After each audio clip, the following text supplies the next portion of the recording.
안녕하세요. 나무아카데미입니다. 이번 영상에서는 고1 국어 천재박 2-3단원 초신성의 후예에 대해서 살펴볼게요. 이 작품은 초신성 폭발과 원소들의 생성 과정을 통해 우리의 삶과 공동체를 위한 나눔과 사회 환원의 가치라는 주제를 전달하고 있는 수필이에요. 이 작품에서 주목해야 할 것은 유추의 방식을 활용하여 나눔과 사회 환원의 가치를 전달하고 있다는 건데요.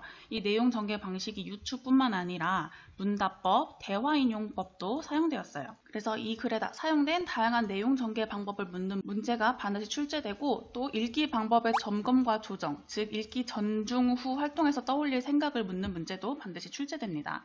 그럼 지문을 보도록 할게요. 학생은 박씨이군요. 그럼 본은 어디입니까? 본은 땡땡입니다. 본이 어디라고요? 땡땡입니다. 본이 어디입니까? 라고서 학생과 이 글쓴이가 질의응답한 거를 직접 인용하여 독자의 흥미와 호기심을 불러일으키고 있어요. 그리고 사람 몸을 구성하는 주요 원소인 수소, 탄소, 질소, 상소, 황, 인의 생성 과정에 대해서 얘기하고, 큰 별이 초신성 폭발과 함께 일생을 마감할 때 일부 물질은 그 폭발의 잔해인 블랙홀이나 중성자별의 안에 갇히지만 대부분은 우주 공간으로 환원된다 라고, 초신성이 원소들을 우주에 나눠주지 않았다면 태양계에선 생명체가 나타날 수 없었을 것이다 라고 생명체를 이루는 다양한 원소를 흩어지게 한 초신성의 역할을 설명하고 있습니다. 즉 70억 지구 인구는 모두 한 별의 흔적을 공유하고 있는 것이다. 글쓴이가 이 초신성에 대한 설명을 통해 내린 결론인 거죠. 그리고 다시 학생에게 묻습니다. 학생의 본은 어디입니까?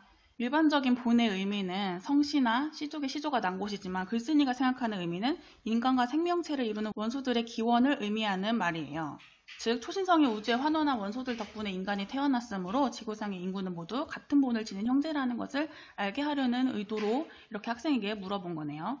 그러자 학생은 글쓴이의 의도를 파악하고 자신의 본이 초신성입니다 라고 대답을 합니다. 우리 사회에도 초신성과 같은 역할을 하는 사람들이 있다. 땀 흘려 이룩한 재화, 기술, 지식, 능력 등으로 아낌없이 사회와 나누는 그런 사람들.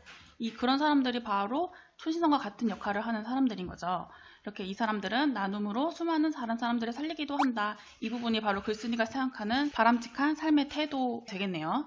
자연의 섭리가 인간 사회와 닮은 예 가운데 하나이다. 이 부분이 바로 유추가 사용된 거죠. 자연의 섭리와 인간 사회의 유사성을 바탕으로 유추를 사용한 거네요. 이렇게 유추를 통해서 주제를 전달하고 있습니다. 이 부분에 A라고 표시를 하고 A와 내용 전개 방식이 같은 것을 고르는 문제도 자주 출제돼요. 당신은 초신성처럼 살고 싶은가? 라고 서리법을 사용하고 있죠.